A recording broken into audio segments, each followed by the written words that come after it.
His father was murdered in a home invasion. The case remains unsolved. He was just in his 30s when this happened.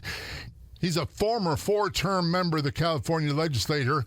The case, its impact on him, and what he does about it today. Welcome to the Law Enforcement Talk Radio Show. In the Law Enforcement Talk Radio Show, we are joined by special guests talking about their experiences, the realities of investigating crimes, plus those who have experienced horrendous trauma. Police, first responders, military, and victims of crime share their stories. Hi, I'm John J. Wiley. In addition to being a broadcaster, I'm also a retired police sergeant. Be sure to check out our website, letradio.com, and also like us on Facebook. Search for the Law Enforcement Talk Radio Show. Of all the radio stations in the United States, there are no other shows like the Law Enforcement Talk Radio Show. And on Facebook, there's only one official page. Do a search on Facebook for the Law Enforcement Talk Radio Show, and be sure to like the Law Enforcement Talk Radio Show Facebook page. Joining us from Los Angeles, we have Mike Gatto on the Law Enforcement Talk Radio Show. Mike is a former four-term California legislator. His website is MikeGatto.com. That's GATTO.com. He's written a book called Nor by Necessity, How My Father's Unsolved Murder Took Me to Dark Places. And he's here to talk about the murder of his father during a home invasion, how it's still unsolved, and maybe you might have the information that can help close this case. Mike, thanks for agreeing to tell your story, as painful as it is, on the Law Enforcement Talk Radio Show. Very much appreciated. Thank you for having me, and thank you for all you do. It's a pleasure to have you on here, and I wish it was under different circumstances. I want to talk about, you were in your, it says in my notes, you're in your 30s when your father was killed. Let's just go right into the meat and potatoes and rip the Band-Aid off. What were you doing? How did you find out? My father was killed on 11/12/13, so November 12th, 2013, and I was in my home in the Capitol with my wife and two daughters when we got a call from my younger sister, who had gone over to my father's house and had found him slumped at his desk with a gunshot wound to his abdomen. She had gone over there because she hadn't heard about him or heard from him in a little bit. And, my initial reaction was disbelief. You got to understand, my father was in his late 70s when he was killed, but he was in the peak of health. Right. This was a guy who sprinted upstairs, who, deadlifted trees and, small refrigerators, and a guy who was, very big boned and very healthy and had relatives who had lived till over 100. So, when my sister called me and said, I went over to Dad's house and I found him and I think he's dead. I mean, my reaction was, come on, get out of here. Like maybe he fainted or, whatever. But apparently, the gunshot wound was not that visible and there wasn't much blood, and it was dark when she went over there. So it was kind of hard to tell. But, of course, after she called the paramedics and the police came and everything like that, we got the conclusive news that my father was indeed dead. And it's, look, I remember handling the, investigate the trouble. The person hasn't been seen in a while, and it's usually 98% of the time, it's usually because the person died unexpectedly. It's tragic. They're alone, but it's usually of natural causes. It's not of some crime of violence, but yours was. Correct. The police were able to piece together. I mean, obviously, I'm giving everybody, all the listeners, 12 years of knowledge, but the police were eventually able to piece together that somebody had gotten into my father's house. They had walked up to the third story. He lived, his master suite was on the third floor of his house. And they had found him and they had shot him. There were no signs of forced entry, however, and that's what has made the case so difficult to comprehend. And this was in Los Angeles? Yeah, this was in the Silver Lake neighborhood of Los Angeles. And for those who are not familiar with the neighborhood, there actually is a little lake. There's a 2.5 mile diameter lake that's a reservoir in the middle of Los Angeles. It's a safe neighborhood. Los Angeles has had some challenges over the years, but my father's murder was the only murder in the Silver Lake neighborhood for the entire year of 2013. Right. And here's the thing. And usually, I hate to say this because I don't know the circumstances of your dad's case. I don't know who killed him. And maybe someone listening does have information, and that even the tiniest bit of information can be the difference maker. And quite often, police have a really good idea who did it, but they don't have what's called evidence. They don't have a probable cause to arrest them. So you might have that little bit of information which makes the whole case come together. But the thing is, I worked in areas of Baltimore where violence, murders were a daily thing. In a neighborhood like yours, and I can imagine in a family like yours, you never think this is a possibility. That's right. This is something that, for the first month after my dad's killing, I actually had to keep a copy of the newspaper on my nightstand.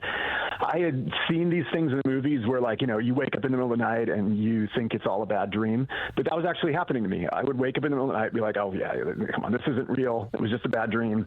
And then I'd see that, LA Times front page story that my dad had been killed, and I would know that it was, in fact, reality.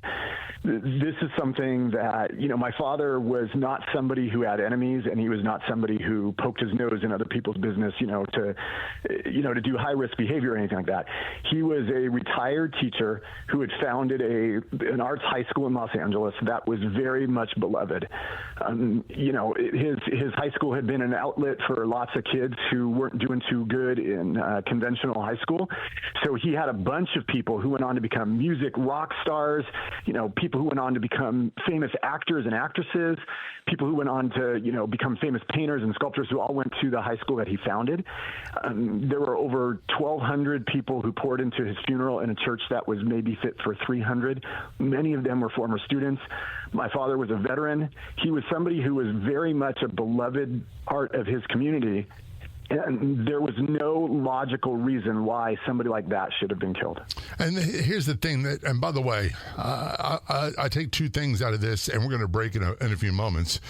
Number one, my mother is down visiting, and she's 89. And one thing, when I was a younger man, Mike, I didn't really have a big concept at the time. I couldn't imagine being as old as I am. But my parents just think, oh, they'll be around forever. I don't have, now, when I have an opportunity to spend time with her, I need to appreciate it. I need to make myself available. Sometimes you feel like, oh, man, I missed an opportunity. Oh, yeah, that is something that has been, just a tremendous source of guilt and a tremendous source of what shoulda, woulda, coulda for me. Yeah. Same thing. I thought my father was going to be around forever. I mean, like I said, peak of health, lots of relatives lived a very, very old age. And so, my last call to my dad was like, hey, Dad, my plumber really stinks. I need a recommendation for a plumber, right? Now, of course, with retrospect, if you had any sense that a loved one was going to go, you would have had all those conversations that, you want to have. Tell me about your childhood. Give me these details. Give me some wisdom. Tell me what I need to know. All those conversations that you can have if, for example, a loved one gets cancer and it's a slow, 2 or 3 year death. When it's a murder, it's just one day your loved one was there, and the next day they're gone. Another part for me, and I look, the shoulda, coulda, woulda, I still get trapped in that periodically. What I tell myself, Mike, is I'm not God. I wasn't Superman. I just did the best I could. And had I known, hindsight's 2020, had I known, I would have done things differently. I'm sure you'd have done things differently had you known, but you didn't know. There's no way you would know. Yeah, I mean, look, some of my friends who are into home security and things like that, I mean, we've very sort of tragically looked at each other a number of conversations and just said, my father would probably still be alive if he had simply owned a dog. Yeah. Right? It's little things like that, they'll kill you. Those shoulda, woulda, or, if I know now, what I know then, or know now what I should have known then, those things will definitely make you, second guess things. But when all is said and done, obviously we all do our best. And that's all you can do. This should have never happened. And here's the thing. There's a line in a prayer that I say all the time: forgive us our trespasses, we forgive those who trespass against us. And realize that people do the best they can with what they have. When you learn more, when you can earn more, do better. That's all there is to it. We're talking about Mike Gatto. We're talking about the unsolved murder of his father, which we'll return to in the conversation. His website is MikeGatto.com, GATTO.com. He's written a book called Noir by Necessity, How My Father's Unsolved Murder Took Me to Dark Places. This is the Law Enforcement Talk Radio Show. Don't go anywhere. We'll be right back. How would you like a free ebook on tips to improve your health? We're talking about tips you can use for free to add years to your life. Best of all, the ebook is free to download at lethealthy.com. When we say free, we mean free. So you can download the free ebook to improve your physical health, all while preserving your financial health. Get the ebook for free today at lethealthy.com. That's at lethealthy.com. Again, the website is lethealthy.com.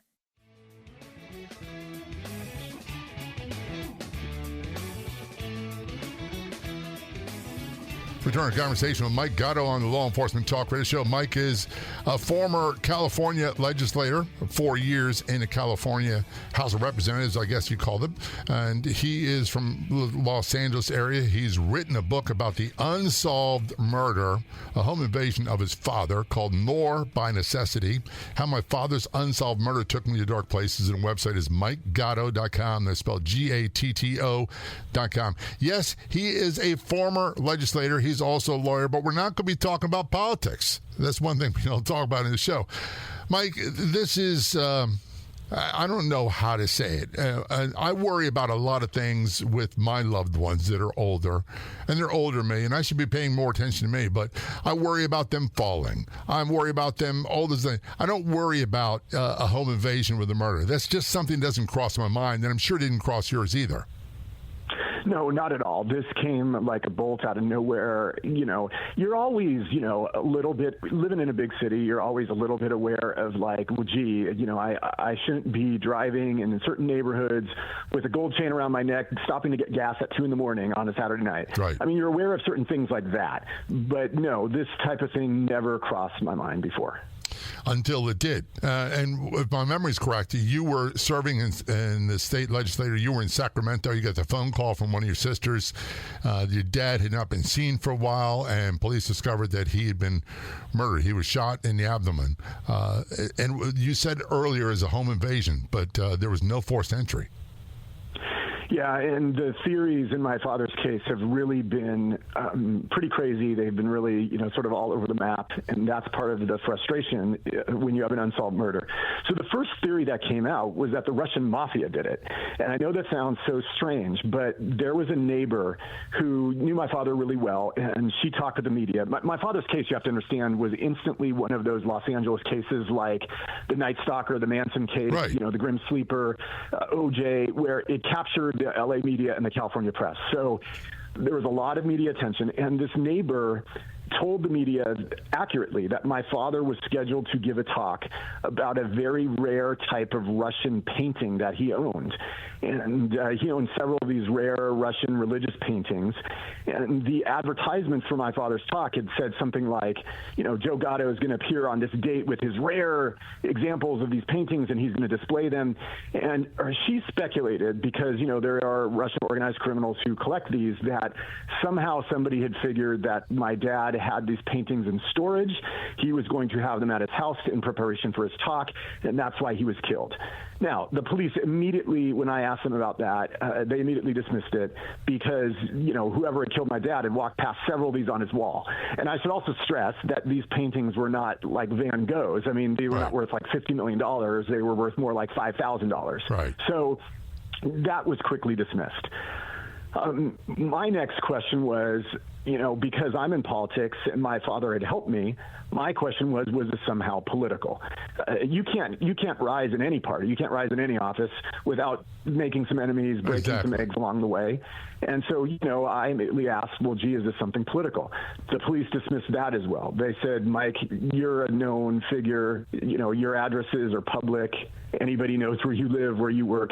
If they wanted to get you, they would have just gotten you. And so that was quickly dismissed.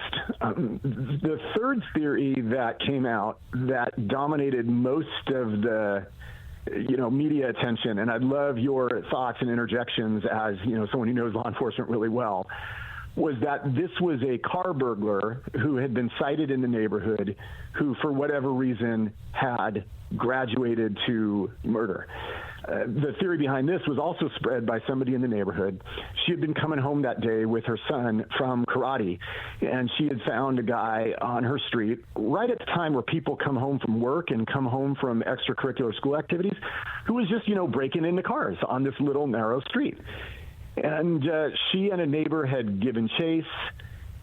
He had ran generally in the general direction of my dad's street. Her son, who was, I want to say 6, 7, or 8 years old at the time, had later told police he thought he saw that the guy had a gun. And that became the basis of the theory in my dad's case for about 8 years. All right. And I want to tell you what is so extraordinary about it and why it's never really sat well with me. The police's theory, I said, guys, you got to give me your profile. You have to tell me why you think this theory has merit. They said, well, first of all, Occam's razor, if somebody was running through the neighborhood with a gun at, around the time of your dad's killing, it probably was related. And they said, all right, well, here's our theory.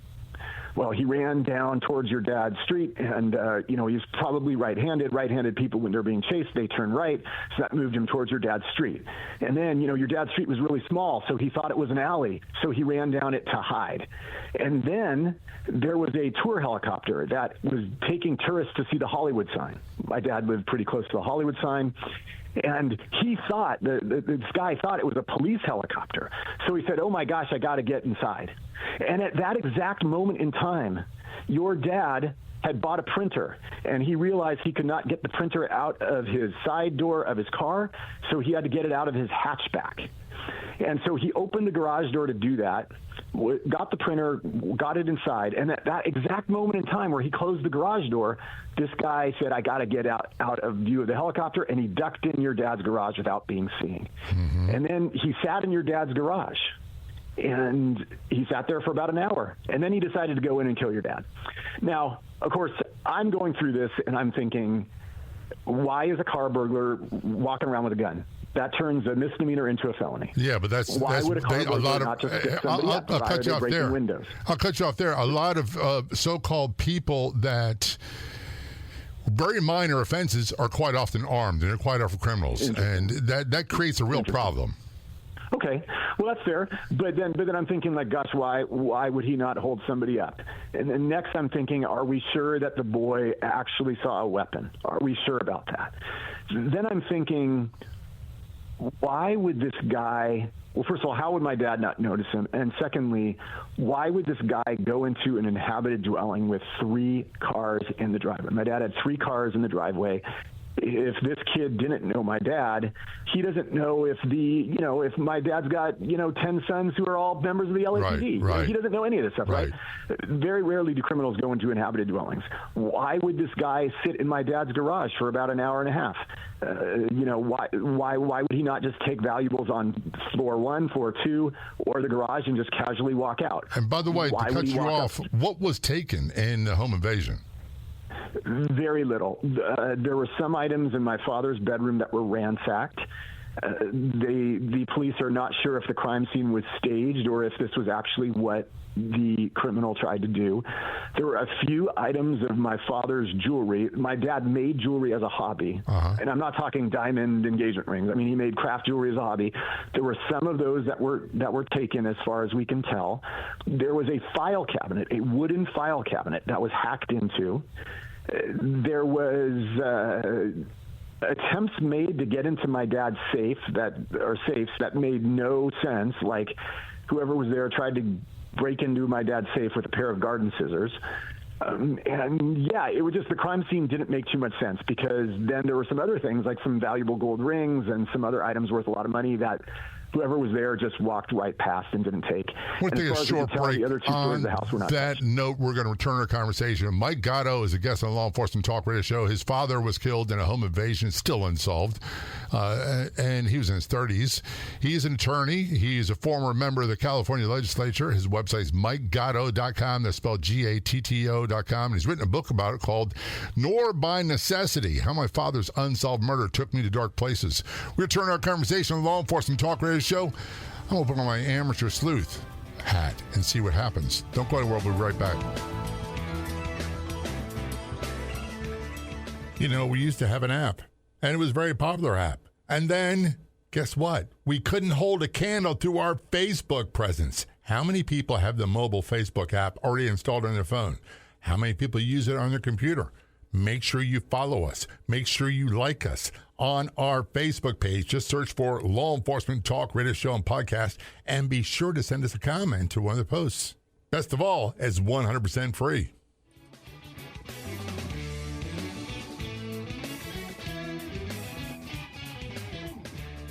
Return our conversation with Mike Gatto on the Law Enforcement Talk Radio Show. Mike is calling us from Los Angeles. He is a lawyer. He is a former four-term member of the California legislature. His father was killed in a home invasion, still unsolved. And we're going to talk about that in a few moments. He's written a book called Nor by Necessity, How My Father's Unsolved Murder Took Me to Dark Places. And the website is MikeGatto.com. Mike, very quickly, I'm going to put on my sleuth hat. And I was never a homicide detective. We encountered a lot of them, a lot where I worked. And quite often we wound up arresting people.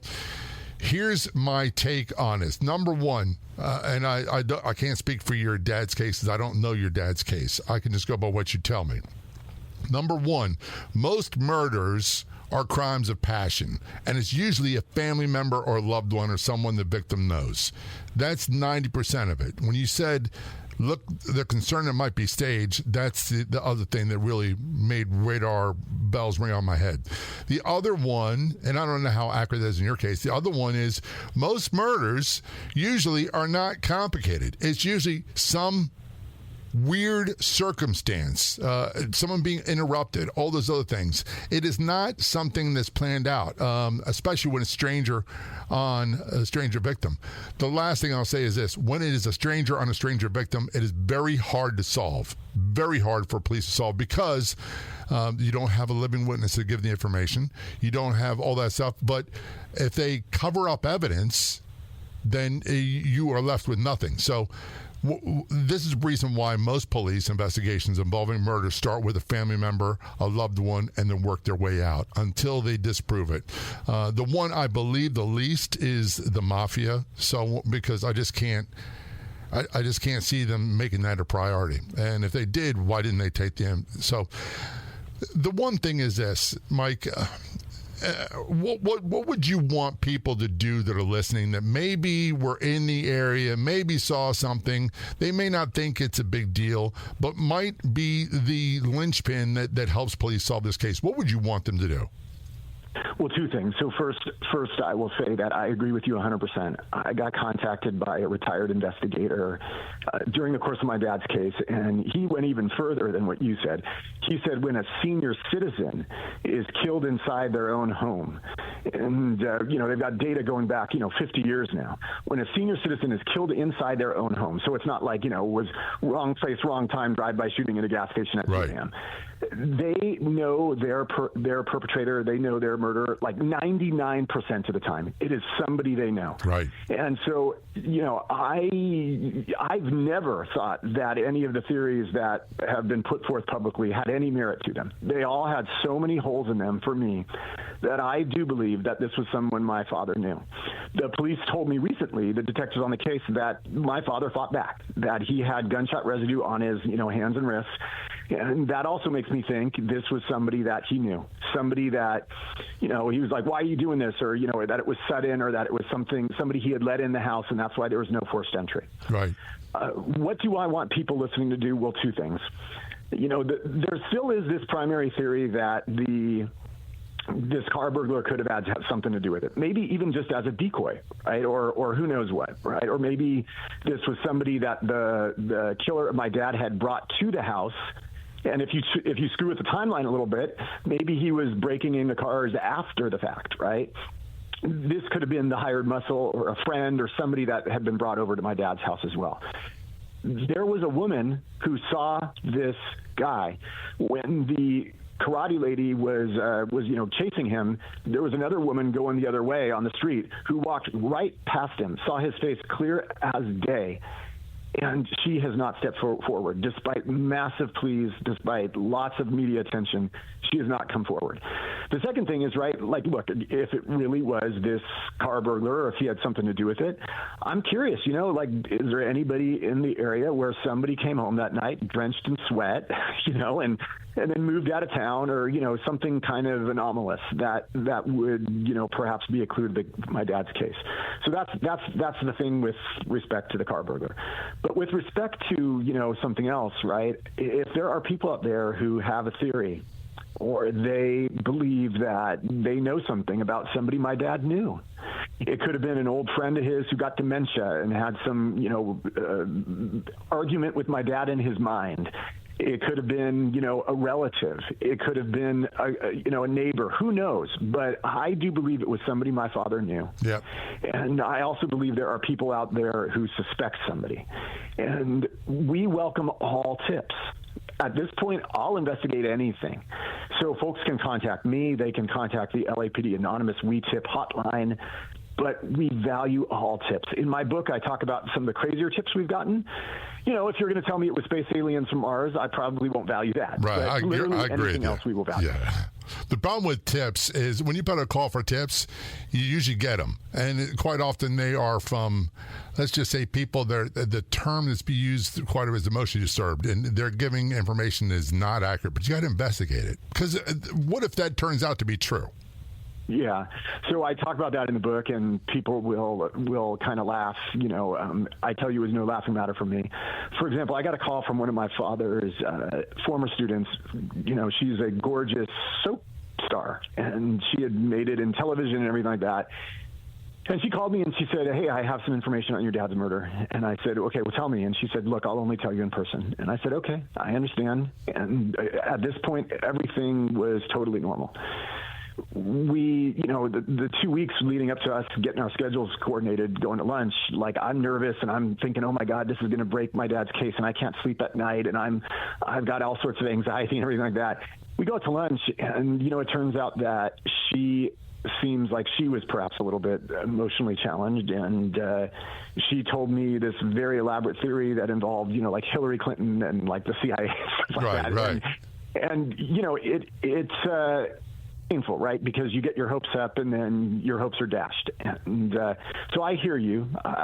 We definitely don't want junk tips, but at the same time, if anybody knows anything, we'd love for them to step forward. Here's what troubles me, and it was your dad, not my dad. And we'll get into a little bit of conversation about the effects on you, because I'm sure they're tremendous. But number one, when you said that there was no signs of forced entry, that tells me, one, that a person was usually let in. And it's not a crime of opportunity. It's something that's planned out. Number two, it's usually someone that the victim knows. It is not necessarily a loved one. It's not necessarily a family member. It's not necessarily a spouse. It could be a neighbor. It could be a lot of different things. It could be a former student. We don't know. But people think in their minds that someone's wealthy, and they're like, oh, it'll be easy, be a piece of cake. They'll let me in, and boom. And it never goes as planned. And what winds up happening, Mike, is the victim, of course, is deceased. But the suspect was like, it was an accident. I didn't mean to do that. And that's the thing. When we said that was earlier some sort of big plot, usually it's an old saying, 3 people can keep a secret as long as 2 are dead. Usually someone knows about it. That's the problem with the criminal aspect of the whole thing.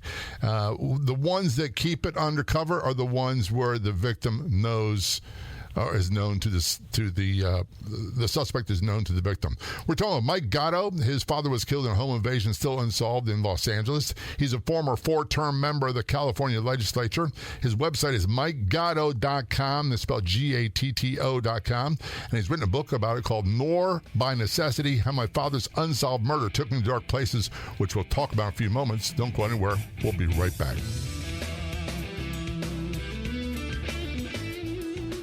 Remember when free meant free?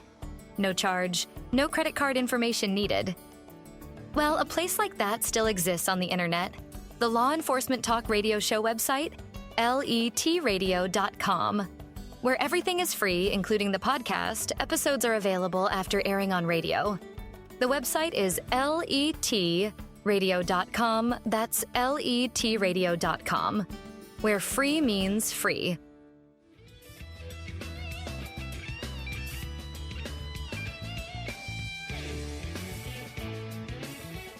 Return to conversation with Mike Gatto on the Law Enforcement Talk Radio Show. Mike's father was killed in a home invasion. He was murdered.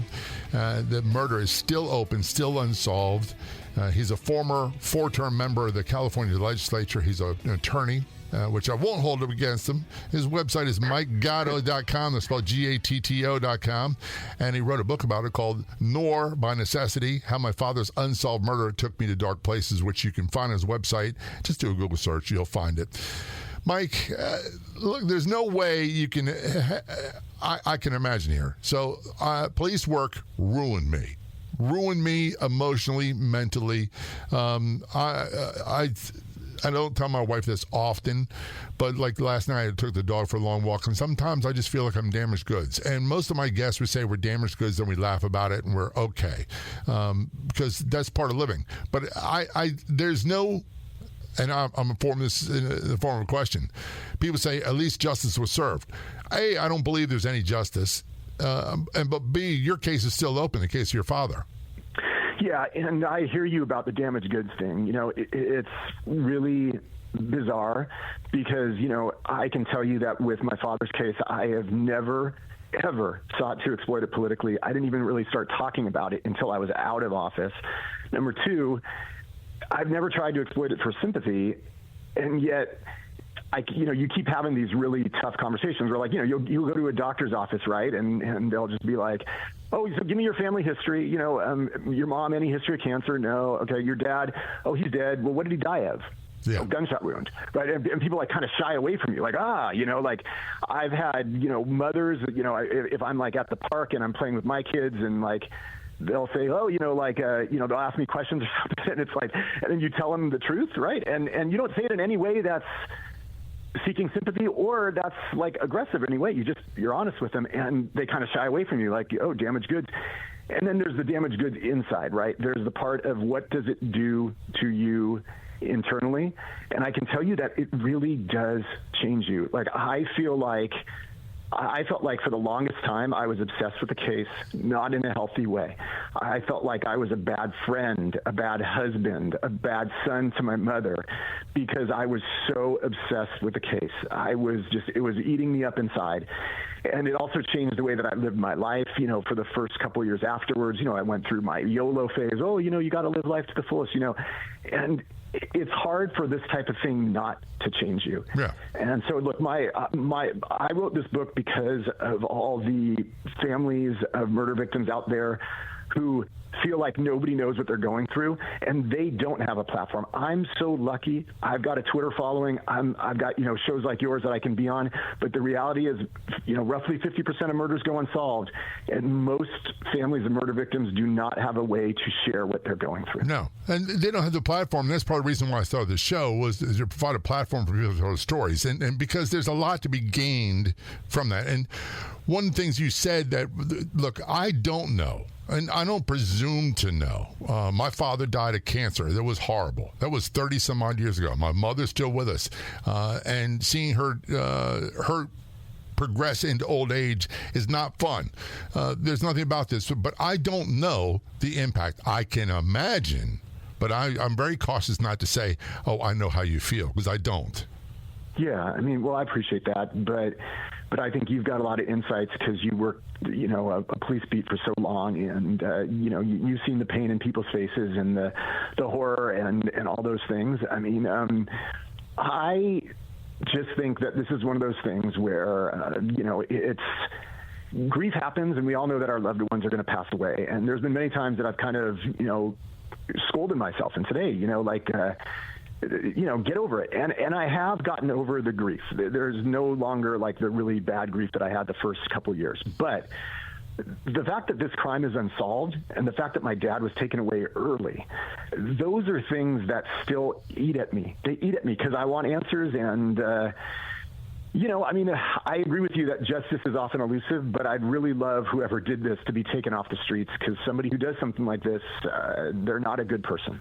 They're not. And the other term that gets it, to me, is this term closure, that the victim's family will get closure. And by the way, you said something very, very important. One of the easiest crimes to get away with is murder. Because, it's all evidence-driven. So we look at it, we're trained to look at it from the crime scene, from the body, work your way out. And it's okay to have lots of theories, but when the evidence points away from that theory, you've got to abandon that. But if you don't know the victim, I said stranger on stranger crime, when it's a murder, it's all evidence-driven. If the evidence is not there, you're not going to make a case. And it's just not, you could have an idea who it is, but you never prove it. And that is kind of what leads me to believe that the police have an idea who did this. I hope so. I've talked with all the detectives working my father's case. We've gone through several sets of them now. And, I like to think that they know in their heart of hearts they have a good hunch. At the same time, big city departments, sometimes I question, is there more that they could do?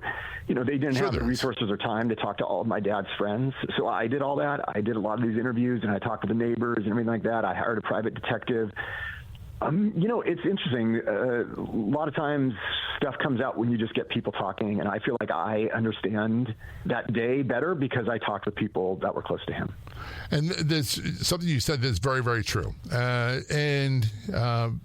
Someone said the biggest difference between DEA, FBI, the federal government agencies, the alphabet agencies, and city police departments. The city police departments, you don't have a choice. You got to continue on to the next call.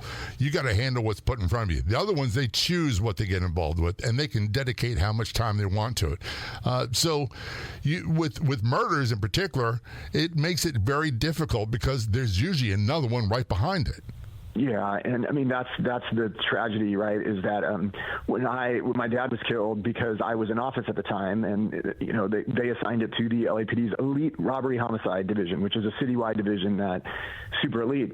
But then it also had some drawbacks because sometimes I'd call the detectives and I'd be like, hey, I got it, and they'd be like, I can't talk. This celebrity is getting stalked, and we got pulled on that case. And and I'd call them another day, they'd say, we can't talk. We got a bomb threat for the the World Series or something. And it was like, okay, like I get it, but yeah, it's tough when you are the victim's family. And here's the reality, and I'm sure you've crossed this bridge. By this time, and it's been many years, the chances of being solved are almost slim to none. That's hard for me to swallow. I imagine it would be. I know that once a case goes cold, that the odds diminish over time. But I still hope that something will happen that'll break my dad's case. I don't know if that'll be a name, by the way, or some degree of physical evidence or something like that. But I hold out hope that the case will be solved. What was your dad's name? My dad's name was Joseph Gatto. He went by Joe. Joe. And I hope for you and your family that they find out who did this, and whether they're alive or not, they're able to name them. There have been many cases, and especially in California, where nothing against you, where my dad used to call it the cereal bowl state because it's full of flakes and nuts. It's weird. But yeah. A lot of serial killers get caught later in life. And they get caught by family DNA, where they have an idea who it was, especially serial killers. And this was not the case that we know of with your dad. But they find it. So hopefully they will get this. You wrote this book called Noir by Necessity, How Your Father's Unsolved Murder Took You Dark Places. Was this cathartic when you wrote it? It was very difficult for me to write because, in politics you're used to not telling the story. You're used to keeping a lot of details inside and not being very careful with what you share.